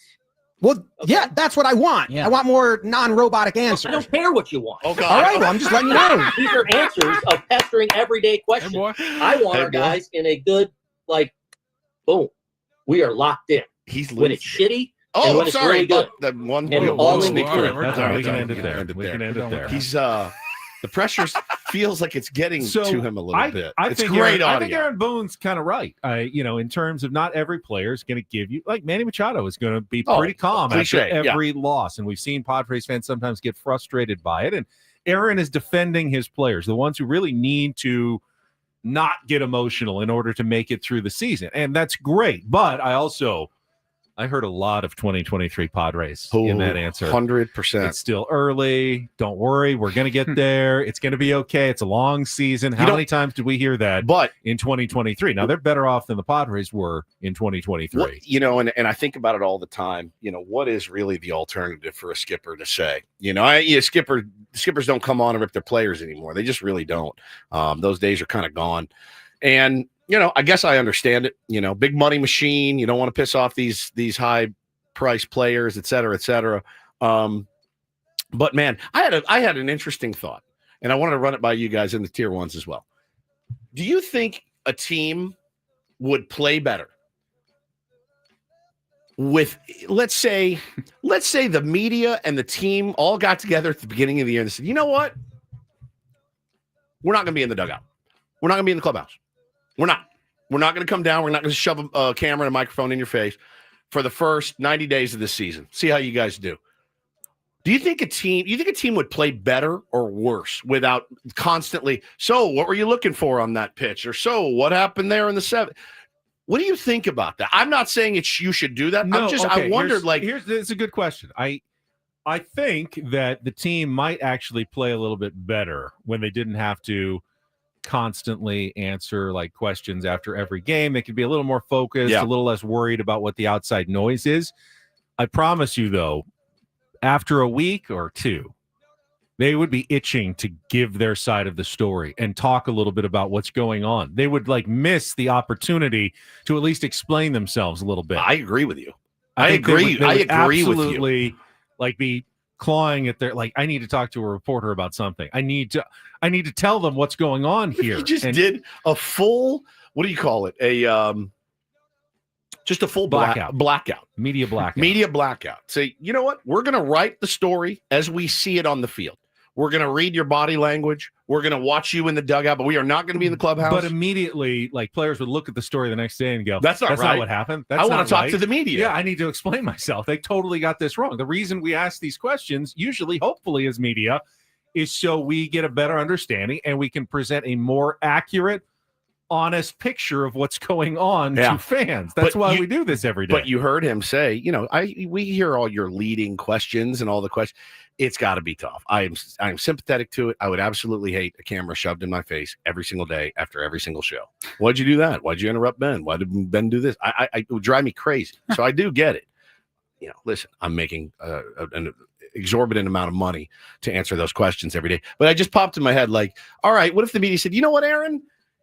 We're clearly getting to you. It's an interesting hypothetical. You go coach the Yankees, and we'll write what we want, and we'll leave you alone, and you leave us alone, and let's see where the chips fall at the end of the year. I think you're right. I think it'd be about 2 weeks before Aaron Boone would be like, does anybody want to talk to me?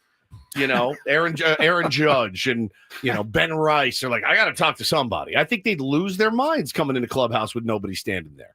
It's interesting. All right. Well, we're a little behind, but I want to get to this do this story as well. DD mega do. Because PCA is becoming a do this regular. This is awesome. I am a sucker. I will admit it. I am a sucker for athletes doing the easy. It's a few minutes out of your day, and to see what it can do for your image as the athlete, and you're changing lives. You're making fans for life. And PCA just seems like such a likable young rising superstar for the Cubs. Good kid, man. So during the broadcast yesterday, Cubs dugout reporter Taylor McGregor had this story about these two kids in Wrigleyville who were hosting a lemonade stand right outside of the ballpark because, well, they wanted to raise money so that they could get their haircuts colored like PCA. Yeah. And here is her report as I pull it up right. Justin Turner's wife, Courtney, was leaving Wrigley Field when she noticed a lemonade stand. She went to buy lemonade, and the kids told her they were raising money because one of their friends they're done like PCA with the blue stars. So she called Justin and said, "You need to stop by here." He did, only they didn't really recognize him. So he called PCA and said, "You need to stop by there." And here's what happened. He's gonna get stars in his head if we get enough money. Yes, I heard. Yeah. I like what you guys are doing here. Yeah, do you want me to autograph something else? I got a picture with you. Just want the paper towel? Crazy. He's autographing a paper towel. Kids came unprepared. It was awesome. And then he ended up giving them. He gave them enough money. He bought some lemonade. He gave them enough money. They got the haircuts. That reporter posted a picture of the kids. They got the blue hair, the stars in it. Is it the right time to question these kids' Cubs fandom if they don't recognize one of the most recognizable Cubs in Justin Turner? He's really hard to miss. Like big, like bright red hair, He's flowing. He's an old dude. I get it. They're young. They relate to the younger players. Look, dude, if Ryan Bergert walked by in here, I may not know him, right? But if if Fernando Tatis Jr. walked by, I'd be like, that's friggin' Fernando Tatis Jr. Yeah, it's weird, but it's a really cool move by PCA and Justin Turner and Courtney Turner for doing all that. I loved it. I love that. And that is don't and do this for a Wednesday. That was Don't Do This with Ben and Woods on 97.3 The Fan. How many more lemonade stands are going to be set up in front of Wrigley Field now? Yeah. We are almost ready for Padres baseball. Sammy Levitt is in the house. His AquaWater SoCal pregame show is coming up in about 25 minutes. So we got one segment left. We can talk more Padres baseball. Why was Brian Hoeing sent down to the minor leagues? And what else happened in baseball last night? Padres did lose a little bit of their lead, but got a lot of help as well around the big leagues. We can talk about it coming up next on San Diego's #1 sports station, 97.3 The Fan. Gambling problem? Call 1-800-GAMBLER. GEGE 000-466. For a full list of games and rules, play at 7 Mile Casino. Visit 7milecasino.com. Quickly, we want to tell you once again about 7 Mile Casino. Don't make a long drive out into the East County if you need to play cards. There are other card rooms in town, but they're like 45, 50, an hour drive and back, when the best card room is also the closest card room, just 7 minutes from downtown. And quite frankly, really no more than 15, 20 minutes from probably the majority of San Diegans, wherever you live in town, at 7 Mile Casino. Well, we like things easy. We like things clean. We want to go in, have a great time, and be able to get on our way when we want. And that's super easy to do at 7 Mile Casino. Got everything you're looking for. Number one, smoke-free environment, so it doesn't have that, that casino smell that we've all gotten accustomed to over the years. They got great food, friendly dealers, and all the best card games. California-style blackjack is my personal favorite, but Texas Hold'em is a great one, Baccarat, and Pai Gow as well. Can't make it this week. Check out the Sunday and Saturday brunch, 9 a.m. to 3 p.m., voted best in the South County at Sammy's at 7 Mile. Just one of the many reasons to check out our place to play cards. Make it yours as well. 7 Mile Casino, just 7 minutes from downtown.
Hey players, things are about to get real here in San Diego.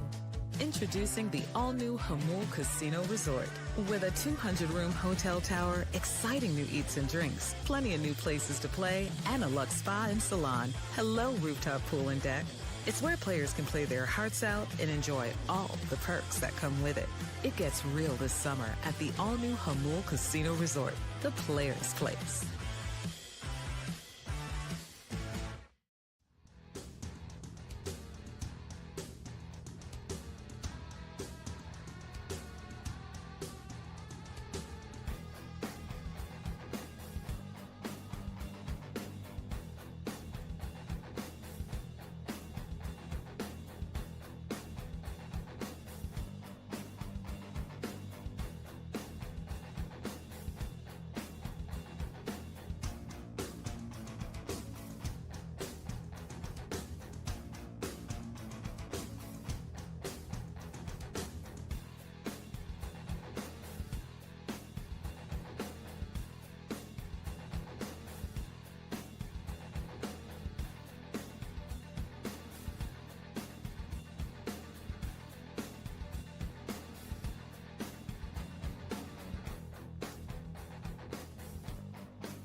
Goal was to come back and pitch in the postseason for the Padres. Sure. I smiled and thought, good for you, Joe. It's good to have dreams, but that's not happening. Less than 12 months after Tommy John surgery, that's not happening. Might actually happen the way things are progressing. Got an update for you this morning from Kevin Acey's newsletter. Get to that and move to the Padres May, then we'll get you to the Padres pregame show momentarily. First, though, a quick check of traffic on 97.3 The Fan. From the 855 Get Ross Traffic Center, protecting San Diego after accidents or injury, here's Kelly Danick. Looks like your northbound 805 ride just turned sour right before University. Crash involving a car and a motorcycle. Got the two right lanes blocked. We still have this accident northbound 67 past Slaughterhouse Canyon Road. Those vehicles are over to the right shoulder. I'm Kelly Danick with Ben and Woods, San Diego's #1 sports station, 97.3 The Fan. And this hour on 97.3 The Fan brought to you by Staples. Calling all parents and teachers. At Staples, your back-to-school budget is officially saved by the button. The easy button, with supplies as low as 25 cents, plus laptops up to 40% off, and more deals on top brands and trending styles. Find it all at Staples. That was easy. Yes, according to Kevin Acey, speaking with the man himself in Miami, Joe Musgrove expects to throw his first full-intensity bullpen session next week.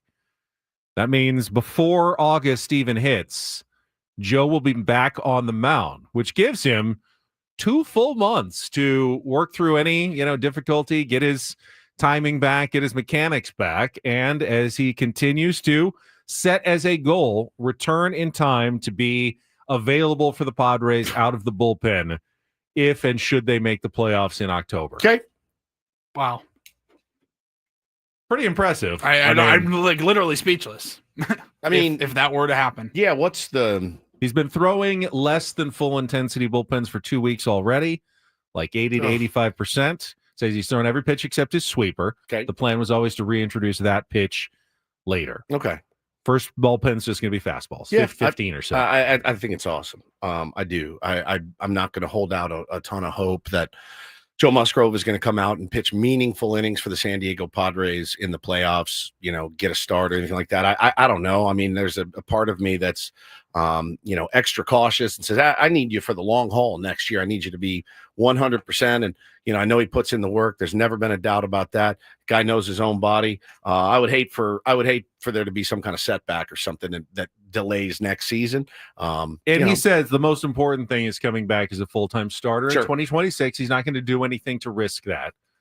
But even if he comes back and throws one inning, and even if it's let's say it's a postseason game, Padres in the division series, and they're down like 4 runs, and it's the 5th inning, and they need someone to pitch one. Yeah.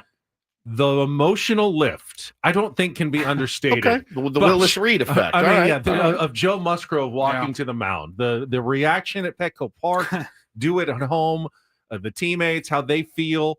I just think that is a card that Mike Shildt would like to have available to play, possibly if he needs it at some point in October. I do think in October you have to build your roster the best that you can possibly help.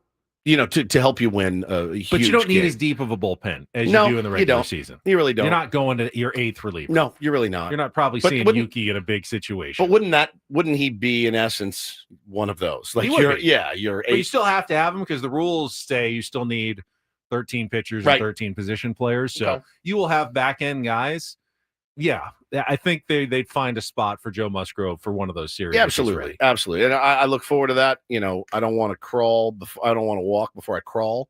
Got to get to the dance first, and then we'll see what happens. And hit these bullpens that he's going to go full intensity.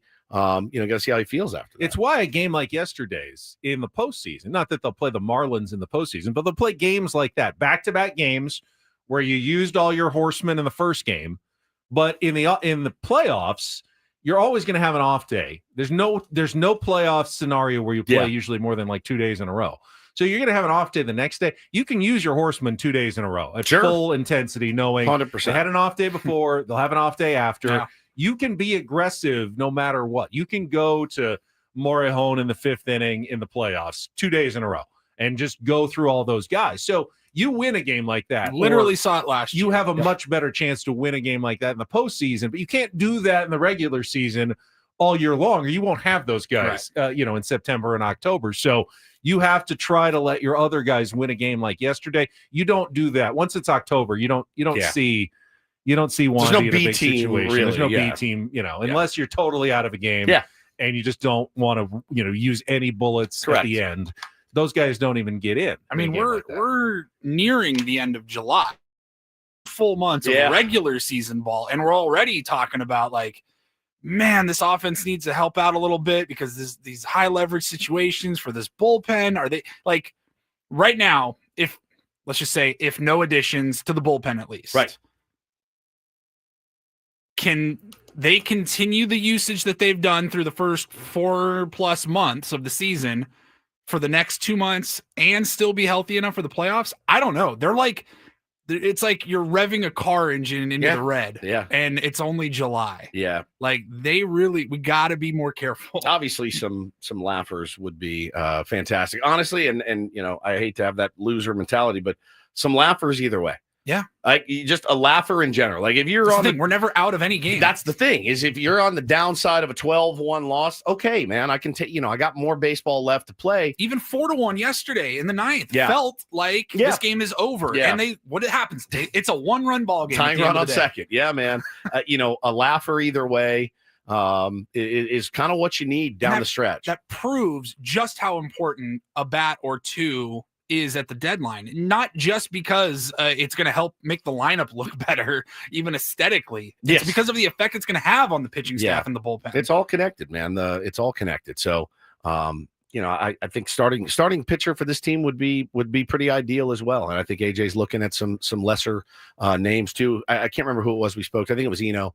We talked to him maybe a month ago. He's like, look, dude, those guys with the 5 ERAs, the Patrick Corbins and the Kyle Gibsons, yeah, man, they're not going to start playoff games for you, but dude, they will get you to where you need to be. And Martin Perez was huge last year. Fantastic. He was like a guy that we go, what? And remember, Martin Perez, the guy for the Pirates, why are we picking him up? He was huge. He was a warrior for this team. And, we decided, and I think we all agreed with it at the time, let's give Dylan Cease a start on 3 days rest. We could have started Martin Perez, who has gutted out starts for us all season long against the Dodgers. And hey, man, it didn't work out. Hindsight's 20/20, as we all know. I wonder in his moments at home reflecting if Mike Shildt thinks maybe we should have gone with Perez instead of Dylan Cease on 3 days rest, because Martin really showed up for this team. He was great. I would kill to have another guy like that this year. As for the other bullpen question,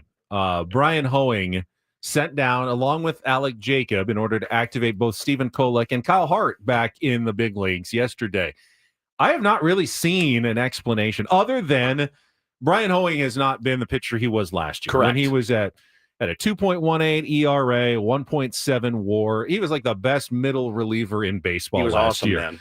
You know, did not pitch Got for hurt. months, got hurt in spring training, has had 7 appearances. His ERA doesn't look bad. I'm at 3.38. It's fine for a middle reliever. His whip is pretty high. It's 1.5. He's putting a lot of base runners on. My guess, and maybe Sammy heard something and can have more for you on the pregame show coming up. My guess is they see something that they want him to work on a little bit, and he will be a depth option. I doubt we've seen the last of Brian Hoeing. He's just not quite locked in like he was last season. He's capable of getting more locked in. Now, do I feel more confident in Brian Hoeing or Kyle Hart coming out of the bullpen? It's Brian Hoeing. I still feel more confident in Brian Hoeing, which is why I was scratching my head a little bit about that move yesterday before the game. Going, I'm not sure what's going on here. Honestly, man, I think it's one of those moves where you look at and go, all right, well, they know more than I do, and they have a reason for it. It's not a willy-nilly decision, certainly. Jesse was talking about on the broadcast, this team is and Schultz says it all the time, they're a very intentional team. They don't just throw darts at a board. Everything they do is with intent, and there's something about Brian Hoeing right now that is not scratching the itch that they need. You know what I'm saying? There's something that he needs to tweak, something he needs to hone. My guess is Mike Schild is not going to abide putting guys on base for free. Maybe they wanted someone with the ability to throw a little more length. Yeah. Kyle Hart is stretched out as a starter, throwing multiple innings still in El Paso. They felt like, hey, if Kolek comes up, and remember, he gave up 6 in the first inning against the Marlins the last time he was up, and they won that game. If that happens again, who's going to cover 4 innings? Because they didn't think Brian Hoeing could do it, so they had Kyle Hart ready just in case. We are not done yet because Sammy's pregame show doesn't start for another 10, 15 minutes, so we've got a few more minutes here to wrap up our short show. Padres did get help again from around baseball yesterday. They're still just 3.5 games behind the Dodgers because the Minnesota Twins picked up a 10-7 win yesterday against a sloppy Dodgers team that made a bunch of mistakes, including a 3-run throwing error by one of their relief pitchers on the mound. Just chaos. And despite a Shohei Ohtani home run for the fourth straight day, game. Dodgers lose again and drop a 10-7 decision. The Giants did win. They put Rafael Devers finally at first base. The How did experiment, he do? He got 2 hits, and I don't think he certainly didn't cost him any runs because they didn't give up any in a 9-0 win over the Atlanta Braves. Wilmer Flores hit a 3-run home run, so the Giants did pull back within 2.5 games of the Padres. But guess what? The Rockies helped out by beating the Cardinals 8-4. Ryan McMahon with a 3-run bomb, and the Nationals helped out again, hammering the Reds 6-1 as Josh Bell homered for a second straight day. So both of those teams still 3.5 back. Mets moved a little bit up in the second wild card spot with a 3-2 win over the Angels. They brought Francisco Alvarez back. He had been so good. Remember how good he was as a rookie, the catcher coming up? Yeah. And I don't know what happened, but they said, you need to go back to the minors. It's not working. He came back and said, I learned something. I gained a little maturity from my time down there. He homered yesterday, and they're hoping that he finds that magic that he had his first kind of season and a half in the big leagues as he comes back. I mean, it's the hardest game in the world. Just because you have success in your first year, even your first, 6 weeks in the big leagues, it's just not promised to everybody throughout their career. And getting him back would be a huge, huge lift to the Mets who need help. A couple other notes. The Brewers finally had their 11-game winning streak snapped. It took a Cal Raleigh home run, his 39th of the season, and 6 1/3 shutout innings from Logan Gilbert in a 1-0 win for the Seattle Mariners to end that Brewers streak. The Yankees got a Ben Rice home run in the 9th inning. They finally beat the Blue Jays 5-4 to even that series. Kyle Schwarber hit his 33rd. Phillies over the Red Sox 4-1. The Pirates continue to keep the Detroit Tigers sliding with an 8-5 win, beating them for a second straight day. And when you talk about the trade deadline coming up, the Texas Rangers are one team that have kind of been one we've looked at as like Kyle Higashioka, Adolis Garcia. We even talked about Wyatt Langford. They may actually be playing themselves back into it. They're now just a game and a half back in the wild card race after another win yesterday. They are now 52-50, a game and a half back of the Red Sox, a game back of the Rays.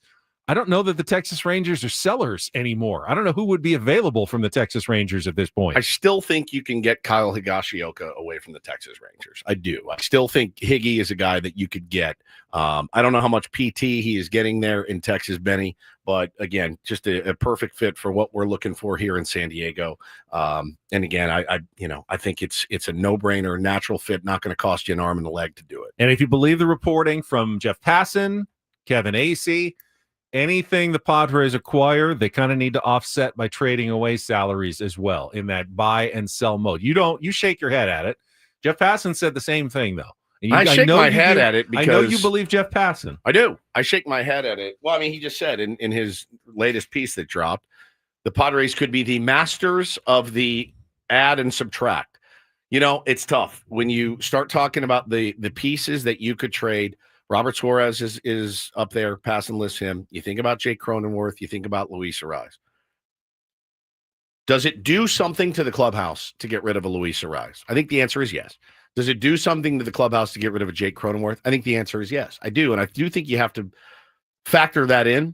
The continuity that Mike Schilt loves so much, the continuity that AJ Preller has learned to embrace over the last few years, whereas before it was not. And we talked to guys at spring training. They're like, dude, trade deadline, I mean, don't get close to anybody on this team because they're shipping 5, 6, 7, 8 guys out at a time, bringing in 6, 7, 8 new guys. And they got to get, acclimated to the way the Padres play baseball. I'm a believer in chemistry. I'm a believer in continuity. I am. And what are we talking about, though? Like, we can't make a move unless we unload Jake Cronenworth's salary. Then we're in worse position than I thought. And I don't know that we're in a position to win a World Series.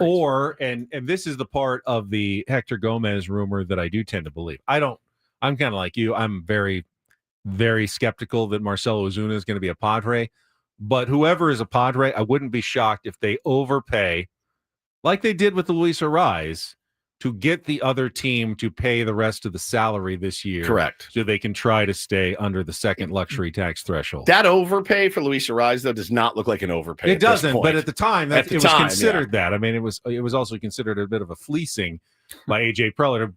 We get a Luis Ariz, and you're going to pay his entire salary for this year. Wouldn't be surprised to see another deal along those lines where AJ throws in another body, but hey, for that, you're paying an extra $3 or $4 million, whoever you're picking up their salary for the rest of the year, so we don't hit more luxury tax penalties. Padre fans aren't dumb, man, and KG just nails it. He says the idea that the team with the second highest attendance in the entire league wants to offload more payroll is disgusting. Frankly, I agree. Don't get budgety on us now. This is a good baseball team. They are a good baseball team, and they are very, very much in it.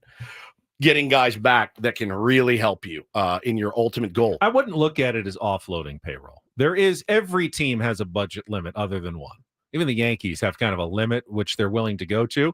Padres are way up there in terms of where they're spending. You can't always say, just spend more.